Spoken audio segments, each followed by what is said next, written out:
Alright, welcome back. We last time had this wonderful whodunit situation, which I basically based off of a murdle, but it's also just like Clue. You get all this information.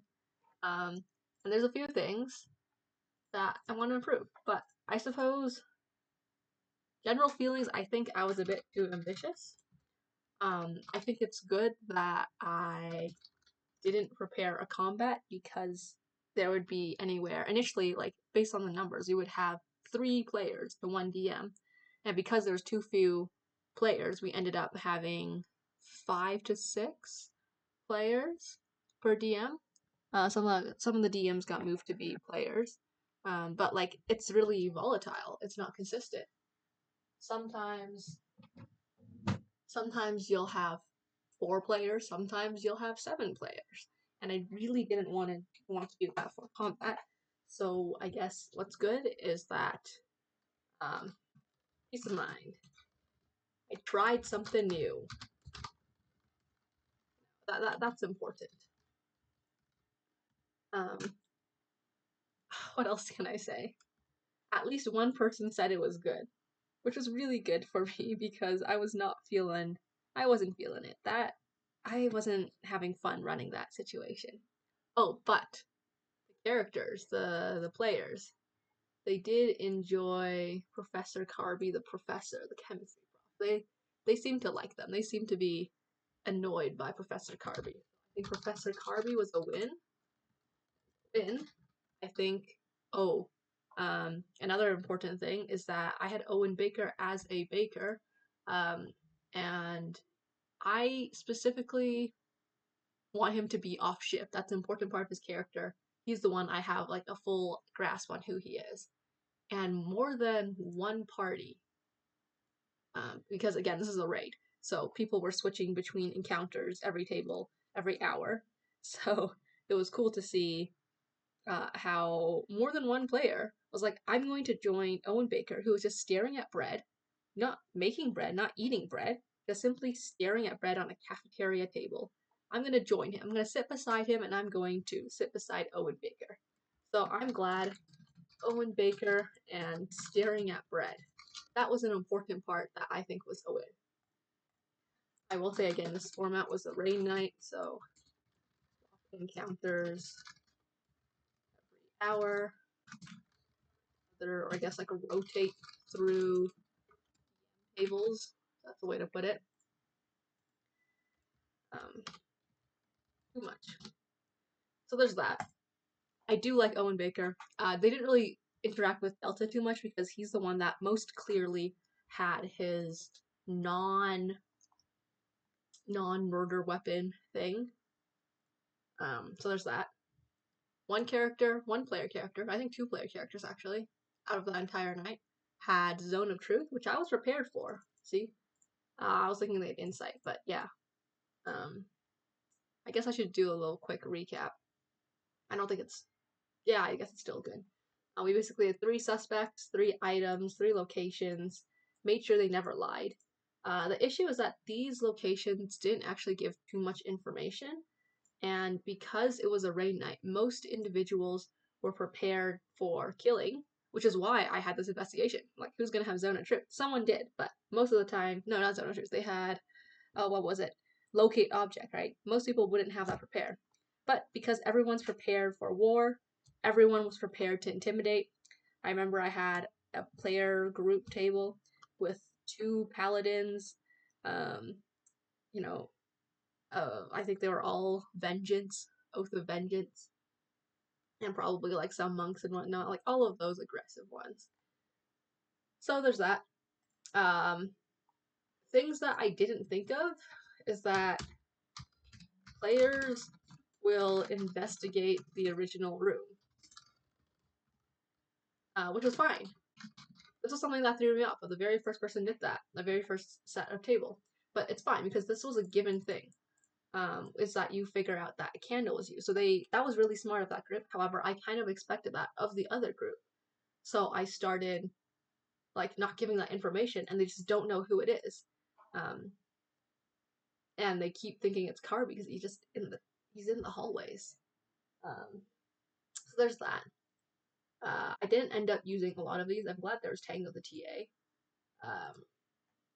I think I could have fleshed out the characters more, I suppose, instead of just Owen Baker, because I was super prepared for him. But like Professor Carby, what is there? And there's like nothing incriminating. Maybe should have written out um, more dialogue, more incriminating evidence. Um,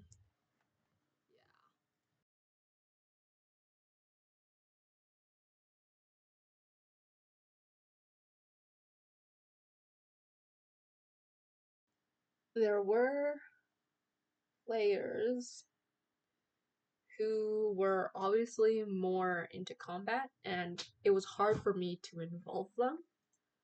Um, hard to involve combat ready. So I think that's not. I mean, that's just that's not something to improve. I guess a more proper way to put this constructive criticism is to say, um, add a add checks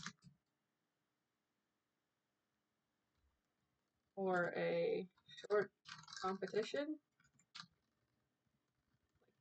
non-murderous, like that. That way it fits with the theme. They're ready for the raid night. All of that. Yeah. What else? I think some people did walk in and just straight up did the exam, so I was prepared for that. But like, there was no so what. There's no follow up. Like, yeah, they do the exam, but like, I couldn't give them any more hints, but I should have. Reward players for doing Delta's exam. Right? There should be consequences to their actions. They break into it, all the students look at them, but then what do? Nothing. They do nothing. They answer the question, they ask what the questions are, and I tell them, I'm like, oh, that's so cool. But like, so what? That's just a cool fact. It's not. I think that was a lot of my issues. It was bunch of fun stuff, but not a lot of incriminating stuff. Oh, the biggest issue. Again, yeah, lots of cool things with no development. I guess that's the best way to do it. So allow for development through unusual means.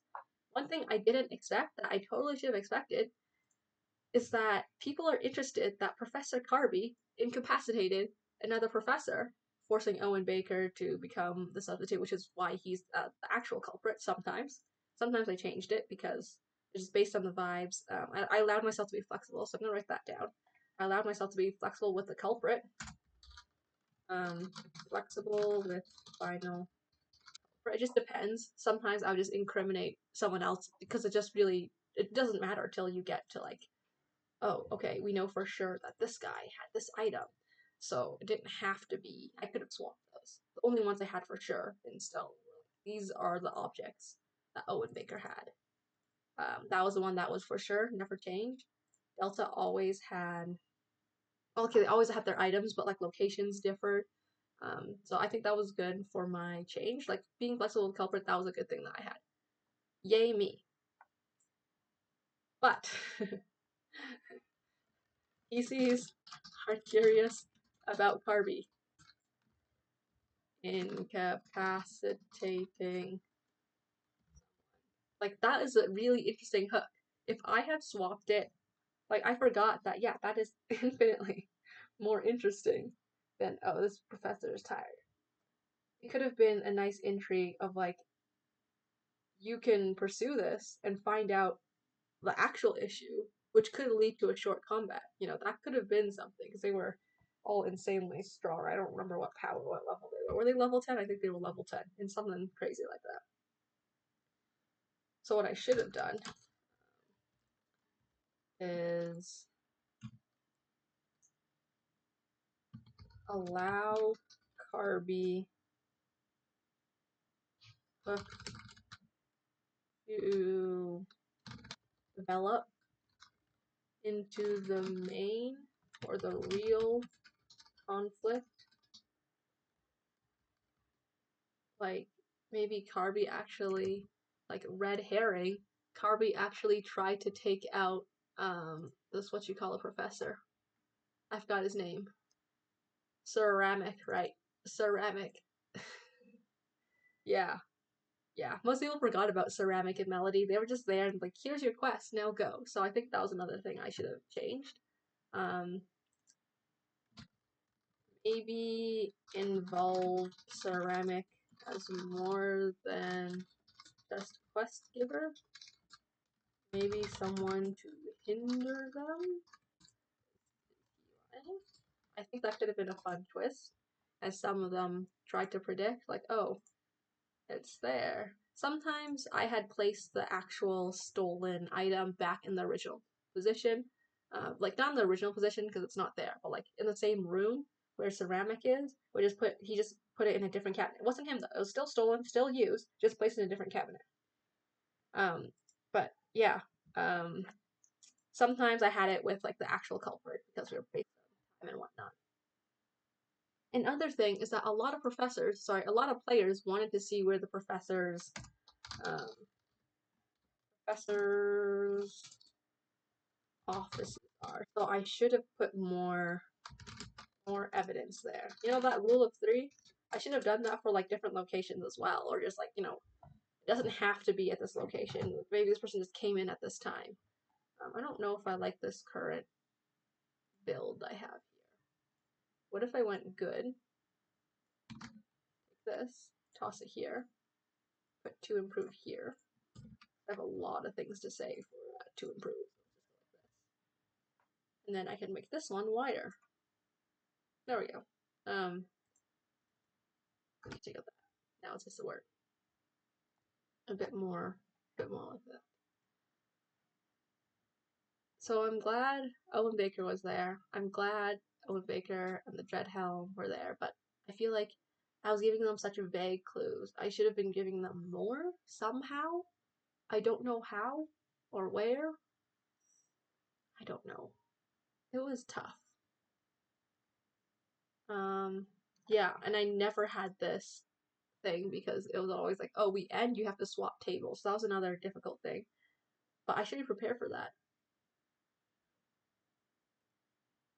We don't really care about this.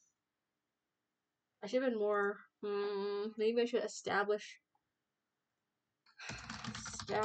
more evidence, more backstory or lore. This is my first time not running just pure combat, so I think I could have done an easier one. Even easier one. Easily intimidate someone or zone of truth or okay object. Then have a nice little combat.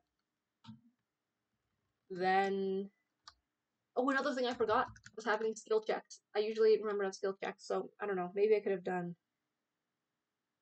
Maybe we could have done skill checks.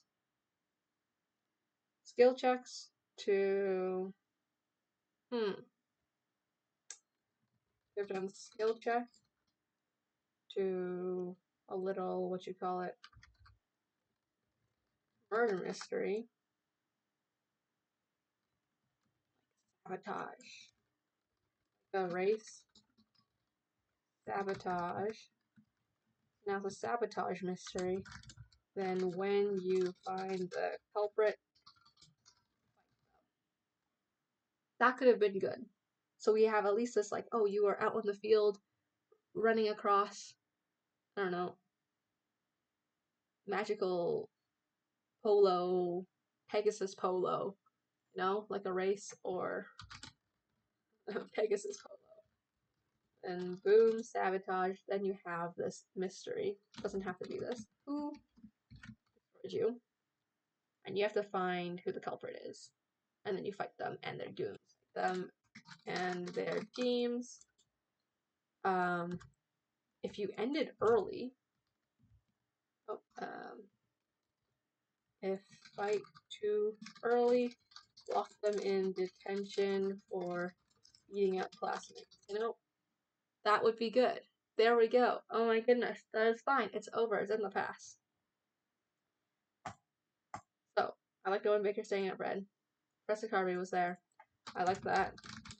Owen Baker hates halfling Carby. Red helm to Bread. And, well, I described like he put X's through the eyes, quotes on the eyes of the bread. I like that some players just picked up, grappled, what's his name? Grappled Carby, the halfling, and just like took him on the adventure. I think they also charmed him. I like that. That was good. Um, there's a lot of intimidation.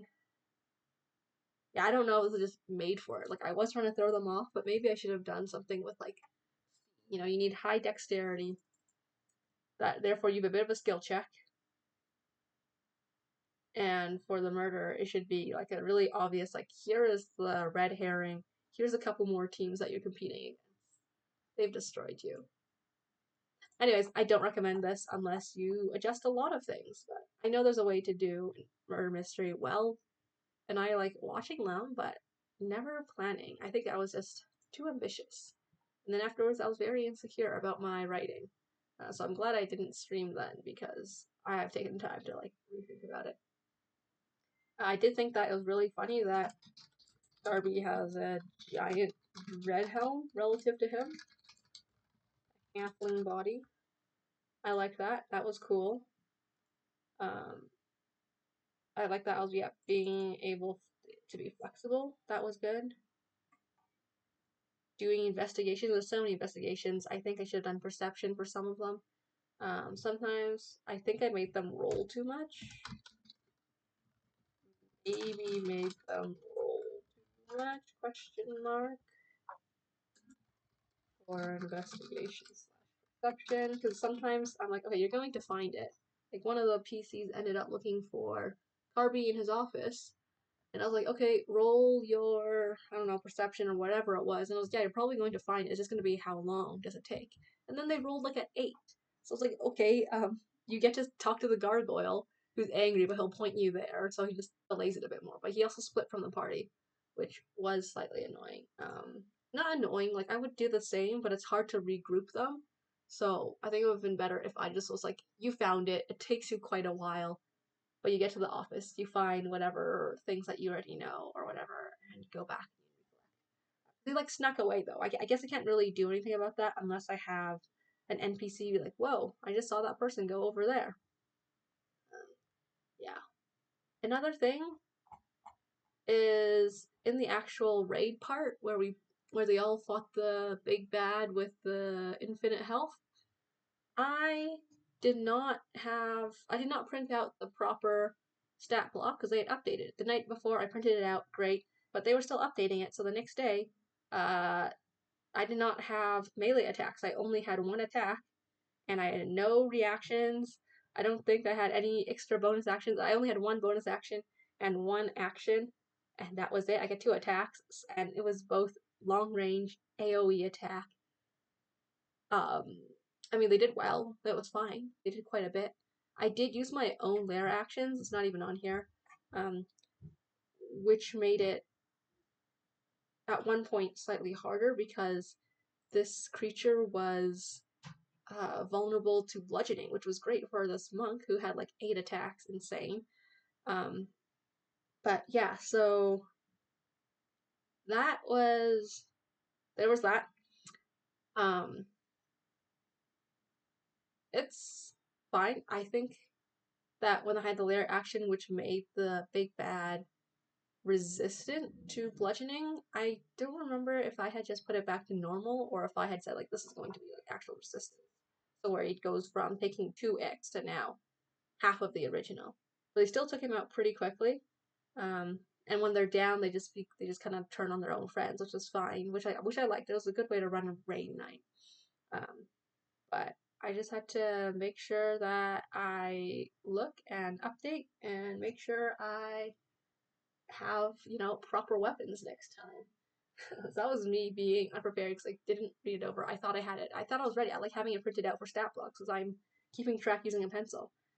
Not in this specific case. I think I ended up using my calculator, my phone, because they were doing a lot of damage and we're calculating how much damage do they do per round. Um, but yeah, I think they beat it up, or I guess they all lost. There's no way to win.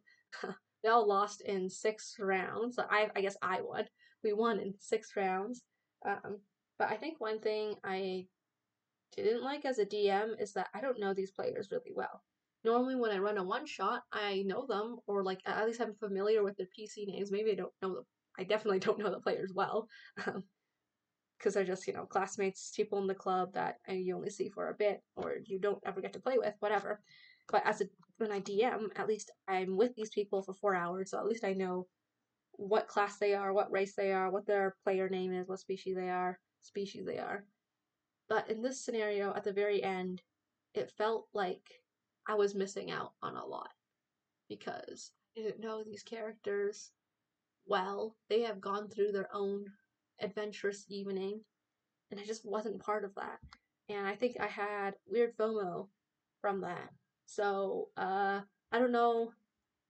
Maybe it's better if I just do a lot more combat because I think because I did such investigative related thing, I didn't need to know their class.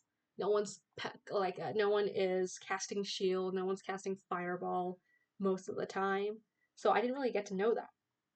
So I think maybe if I had run an encounter or something that had more clear skill checks and maybe a really, really short mystery, which is maybe just like, shining a light on someone and saying, what do you know? Who did this? Then we can figure out who did it. And I'll be like, oh, it was actually the coach that said it. Something like that. Whatever it is, make this the small part, just a small side part, and then you have to fight them. So this is going to be like a really quick skill check, murder mystery, um, and then you got to fight them, and then you get locked up in detention. You can break it, things like that. And that could have been good, but hindsight is 2020.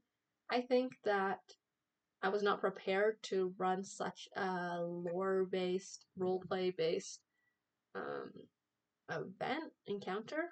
I think I should have prepared more for their incriminating evidence as well as more dialogue because sometimes they would put a lot of pressure on them when they were threatened.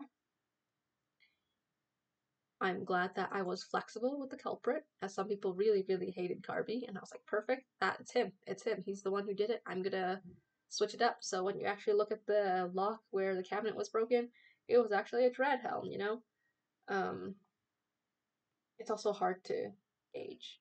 But yeah, another thing, this is just something I need to do in general, is remember what players are doing and reward them for it. But it's difficult to prepare. Um, Lork watch time. I guess I don't have watch time on this. Um, I thought I did. Maybe because I don't think I changed the name, but whatever it is. Yeah, I think I was not prepared to do such a lore race thing. Like maybe I could if I did it again. Maybe I think I needed more structure. I needed more structure. I needed more dialogue. So I'm just gonna write that in bold. More structure, more pre-written dialogue, more evidence to throw into whatever room they choose. Yeah. So ultimately, this is not something I super like. This needed a little more workshopping, I think, and it didn't have to be. Uh, didn't have to have like all these skill checks and stuff. Maybe it was like, oh, if you do this small little quiz, I will tell you who took this or who saw what, right? I think that could have been good if I had just had a little more, you do this, then this, right? If you somehow pass this guy, then you can get another piece of evidence that's more incriminating. Yeah. All right. Cool. That's all I need to say. Take care.